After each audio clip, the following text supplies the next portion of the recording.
falan ben. Ne yapıyorsunuz? Merhaba, herkese merhaba. Kentimizde çok bilinçli bir şekilde çeteleştirme ve uyuşturucuya karşı bilinçli olarak yozlaştırma, kentimizde bilinçli bir şekilde bir çeteleştirme ve şiddet politikaları izleniyor. Ona karşı açıklama yapacağız. Gençlerimize dönük hepinizi bekliyoruz. Beklenmezsiniz. Gençlerimizde yozlaştırma politikası var.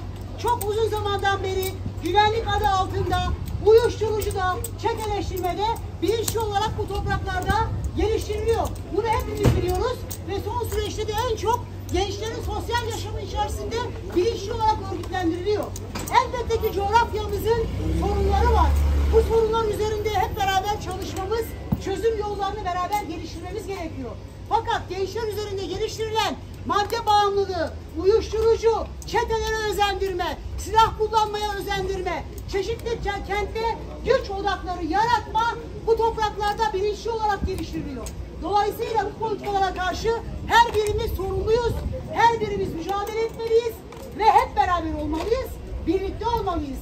Onun için yarın hep beraber ses çıkarmalıyız. Ama sadece yarınla mı kalmalı bu? Hayır. Onun dışında daha geniş çaplı çalışmalar yürütmeliyiz.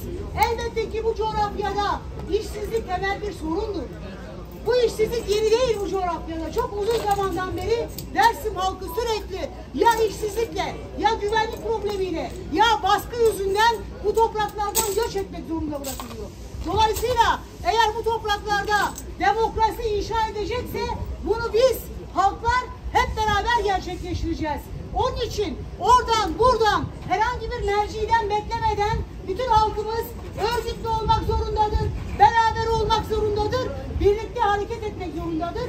Biz de bunun demokrasi mücadelesini, öncülüğünü bütün demokrasi güçlerimizle beraber yürütmeye çalışıyoruz. Ama siz olmadan olmaz.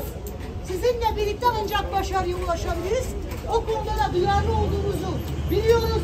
Bundan sonra da duyarlı olacağımızdan kuşkumuz yok.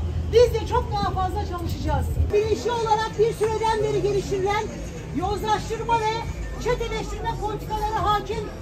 Dolayısıyla en çok gençler arasında yer buluyor.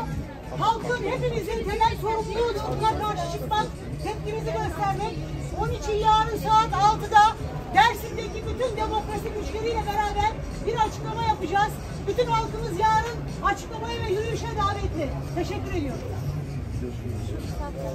Görüşürüz. Görüşürüz. Alt taraf.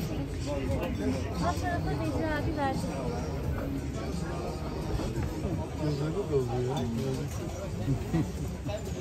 Seni kursağında kal, benim gibi kursağımızda. Senin gibi güzel, seni gibi güzel insanı harcadılar. Çok ağırma gitti. Alacağız, geri alacağız. Allah bilir. Alacağız. Çok canım bir amca. Görüşürüz.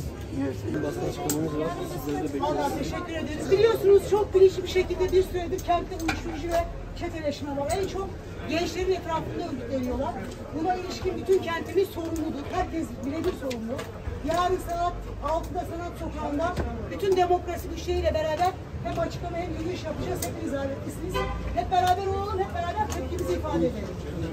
Tamam. Hadi kendinize iyi bakın. Görüşmek üzere. Ait bir şey kentin temel